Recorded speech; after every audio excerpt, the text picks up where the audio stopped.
What up, YouTube? Here with a review video for WWE Clash at the Castle. Now I'm going to review every match and give every match a rating out of a 5.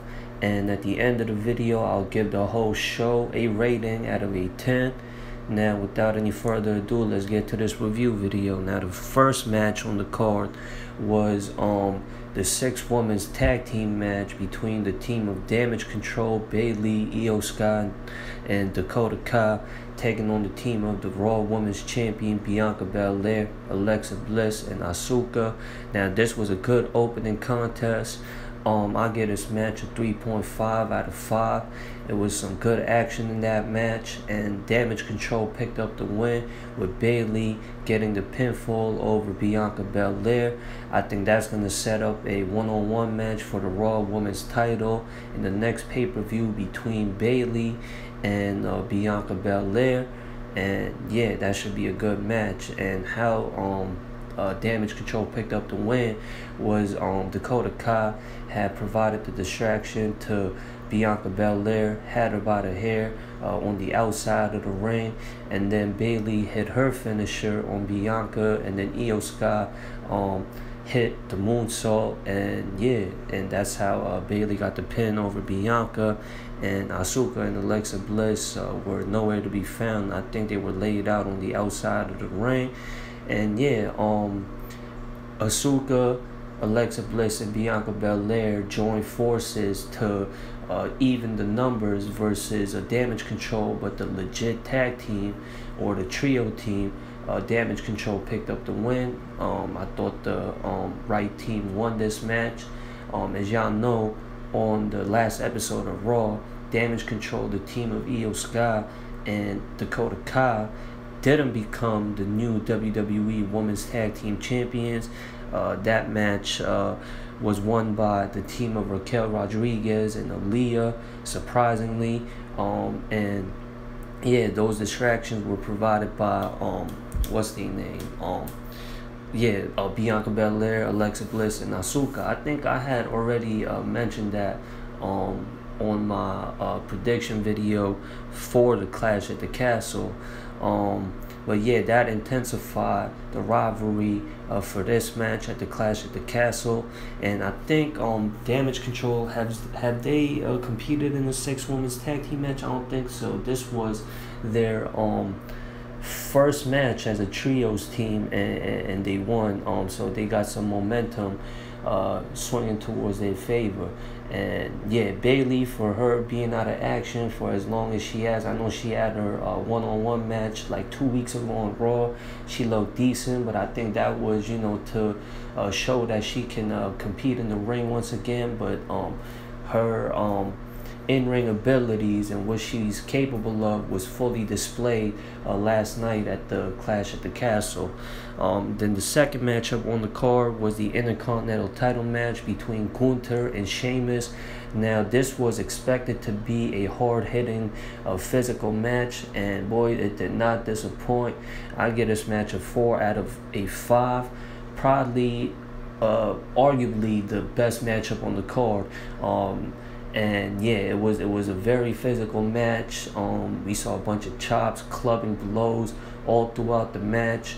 And a key note for this match, Gunther brought out Giovanni Vinci, aka well, it doesn't matter what his former ring name was. Well, Giovanni Vinci is his name now. As y'all know, before Gunther and Ludwig Kaiser made their way up to the main roster, Ludwig Kaiser and Giovanni Vinci, that team has split in NXT right before Gunther and Kaiser got called up to SmackDown. And at the Clash at the Castle, Gunther brought back Giovanni Vinci, brought back the Imperium, the trio, because, you know, that's evening out the numbers between Imperium and the Brawling Brutes. And I thought the start to the match was awesome. We saw Ridge Holland and Butch brawl it out with Giovanni Vinci and Ludwig Kaiser, and they brawled their way all the way back to the backstage area, leaving Gunther and Sheamus to wrestle for the Intercontinental title one-on-one.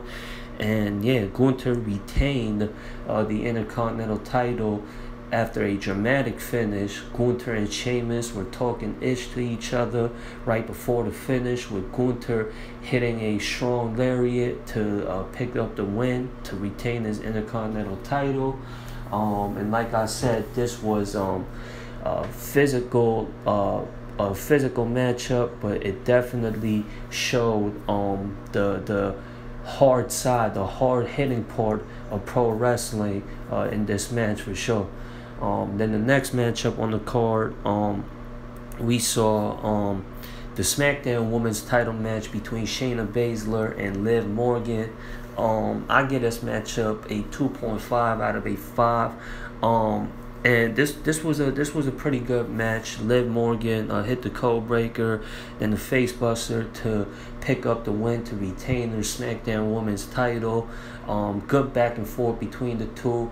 Shayna Baszler obviously targeting the arm of Liv Morgan, as the build up to this match was that Liv Morgan had a weak arm because Shayna Baszler week in and week out has been targeting Liv Morgan's arm. As y'all know, her style is a submission expert, and she's a submission practitioner. So with that being said, she was looking for the tap out during the whole match, and Liv Morgan, she pulled off some of her submission moves as well.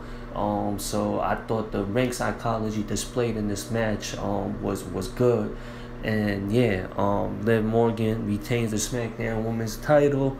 And yeah, the next matchup on the card, we saw Seth Rollins take on Matt Riddle.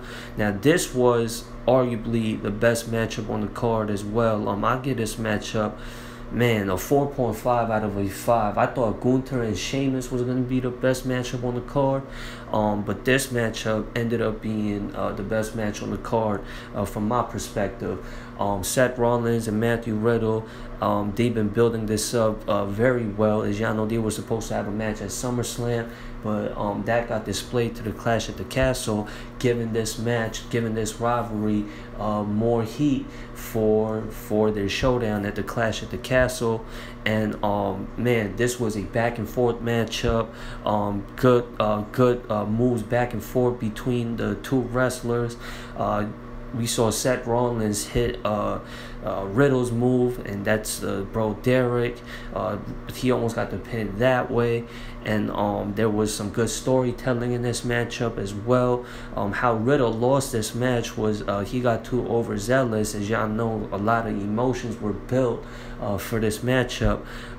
Seth Rollins was, talking his ish during this matchup, trying to get to the mind of Riddle, and Riddle lost it towards the end of the match as he was going ballistic as Seth Rollins. He tried to hit Seth Rollins with a steel chair while he was laid out on the announce table, but Rollins luckily moved out the way, ran back in the ring, and Riddle, he was chasing after Rollins, and while he was trying to get back in the ring, Seth Rollins intercepted him while he was halfway in the ring and hit the curb stomp. And then that wasn't enough. Seth Rollins would go to the top rope and hit the stomp once more to secure the win. And yeah, I think, in my opinion, this was the best matchup on the card.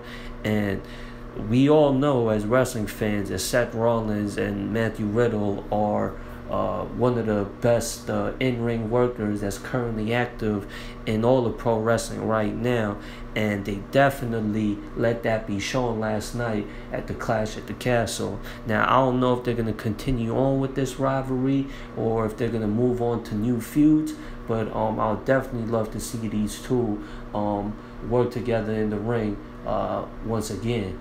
Then the next matchup on the card, we saw the tag team match between Edge and Rey Mysterio taking on the team of Judgement Day, and this was a good match as well, better than I thought it would be. Edge had a cool entrance. He came out paying tribute to Rey Mysterio with a luchador mask, and yeah, it was a good fun match. We had Dominic Mysterio accompanying his father Rey Mysterio and Edge, while Rhea Ripley was in the corner of Judgment Day, and they both had involvements in this matchup as well. Dominic Mysterio was getting beat on by Rhea Ripley, and Rey Mysterio made the save as Rhea Ripley had Dominic Mysterio picked up.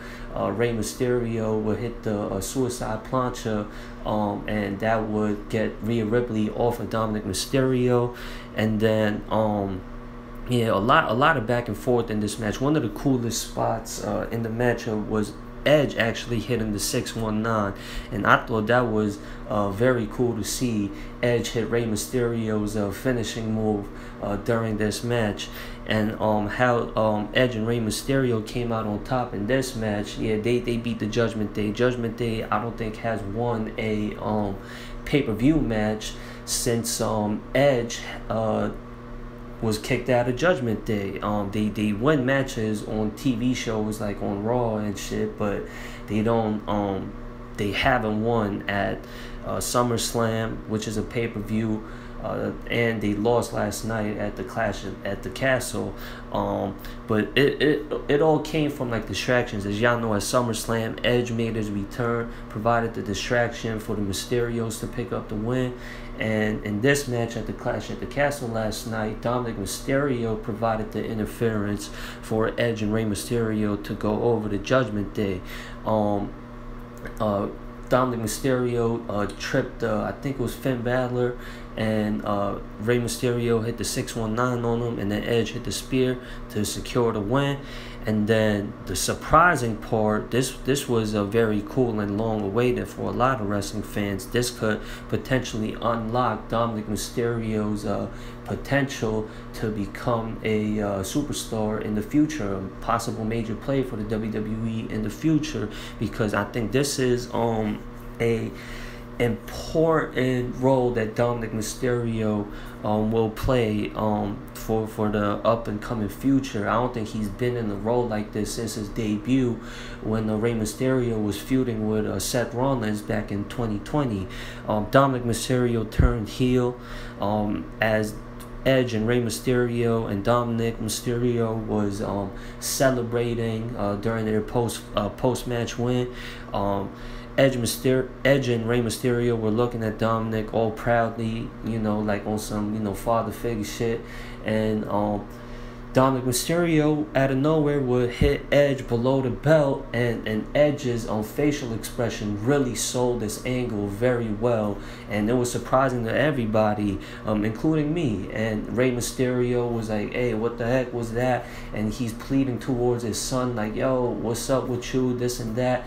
And then Dominic Mysterio would hit a lariat on his own father. And this doesn't mean Dominic Mysterio joined the Judgment Day, because the Judgment Day were ringside still, and they were laughing at what Dominic Mysterio did to Edge and Rey Mysterio. And Dominic Mysterio would take off his shirt and walk out after laying out Edge and Rey Mysterio. And he walked out on his own, didn't even acknowledge the Judgment Day. So we'll see what's to come out of this angle tomorrow night on Raw. I'm definitely looking forward to it. I want to see where this storyline goes. And to rate this match, I'll rate this match a 3 out of a 5. And then moving along to the main event, we saw Roman Reigns defend his undisputed WWE Universal title versus the Scottish Warrior, Drew McIntyre. And yeah, Sheamus, he got a standing ovation after the match, like a Hall of Fame kind of moment with the crowd. And Sheamus, I know he's Irish, and now I think he's a babyface. And this was in Wales. I know Wales and Ireland is two different, you know, cultures, but it's close to Sheamus's home, so he had that like kind of home crowd feel. And Drew McIntyre, same thing goes for him. He's Scottish. I know he's not Welsh, but a lot of his peoples were there because, you know, Wales and Scotland is close. So yeah, Drew McIntyre was definitely getting that hometown boy love. And Roman Reigns, during this match, he played off that heel character who's coming into the challenger's hometown to defend his crown, and he played that role very well. He was talking throughout the whole match, and even at some point in the match, he would ask for the microphone to talk trash to Drew McIntyre, and I thought that was very, very good from a heel. We don't see that often in pro wrestling nowadays. And Roman Reigns, he always, talks crap during his match to his opponents, but the fact that he grabbed the microphone to talk to the crowd while he had the upper hand on Drew McIntyre, I thought that's a cool part of the match. And to rate this whole match, I give this matchup a 3.5 out of a 5. Good back and forth action between the two. And yeah, Roman Reigns, anytime in the beginning part of the match when Drew McIntyre would have the upper hand, he would go outside of the ring and then buy himself some time to gather his momentum together, and Drew McIntyre would along with the crowd hyping them up, he would feel the crowd's love, and he would invite Roman Reigns to the ring to get it on with him. And Roman Reigns, he's trying to figure this out with how to get the best of Drew McIntyre.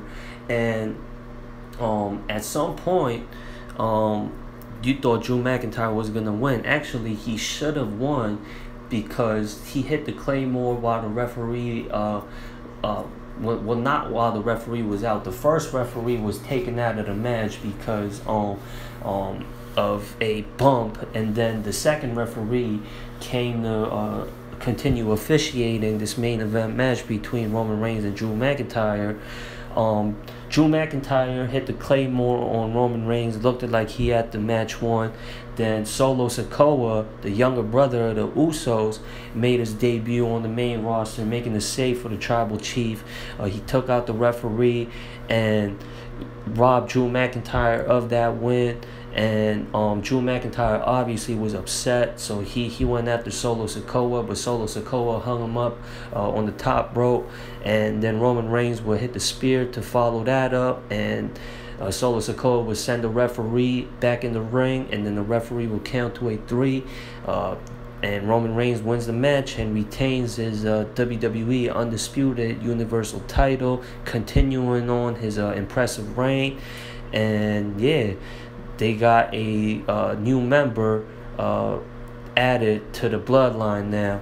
It's the Usos, along with Roman Reigns, the Tribal Chief, and now their younger brother has a spot at the table now, on the bloodline as well, or in the bloodline as well, I mean.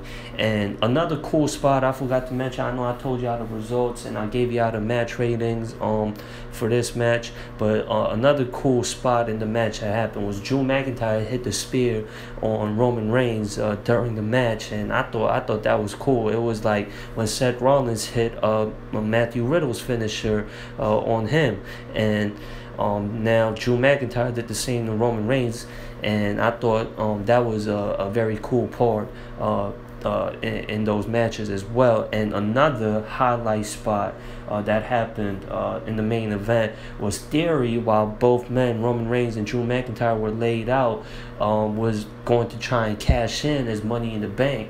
And Tyson Fury, who was in attendance for this event at the Clash at the Castle, he knocked out Theory while he was trying to announce his cash in. Hit him with the straight right hand, knocked him out, and I thought that was a very fun, cool spot in the match. That teased a possible huge major change of the WWE Undisputed Universal title, but Tyson Fury got himself involved in this event, and by knocking out Austin Theory, and yeah, that was cool. And then Tyson Fury, after the match, came in the ring and acknowledged the Tribal Chief and shook his hand. And then he would big up Drew McIntyre, saying he gave up a hell of a fight, and don't give up and all that. And they sang in the ring, and the crowd sang along to close out the show. and I thought that was a very cool way to close out the show. And yeah, this event, Clash at the Castle, didn't disappoint at all. It was way better than I expected. No matches were bad. Like, all the matches were good. Wrestling in the WWE, the match quality has definitely gone up since Triple H became head of creative, and it was definitely displayed at the Clash at the Castle last night. And yeah, I'm looking forward to the WWE's future. The storyline has improved, and so as all the matches. So the WWE's product is only getting better. This has really got me wanting to tap more back into WWE's content. And yeah, I think this should step up the quality in all of pro wrestling. And yeah, it's been on fire as of late, and I'm really enjoying the WWE's product right now, and I'm looking forward to what's to come for the WWE right now. And to give this overall event a rating, I'll give Clash at the Castle a rating of a 8 out of a 10. And yeah, hopefully for WWE's future, they keep going at it like how they've been going at it as of late. And I saw Triple H's interview on Ariel Helwani's podcast show, and what he said is definitely what's going on right now.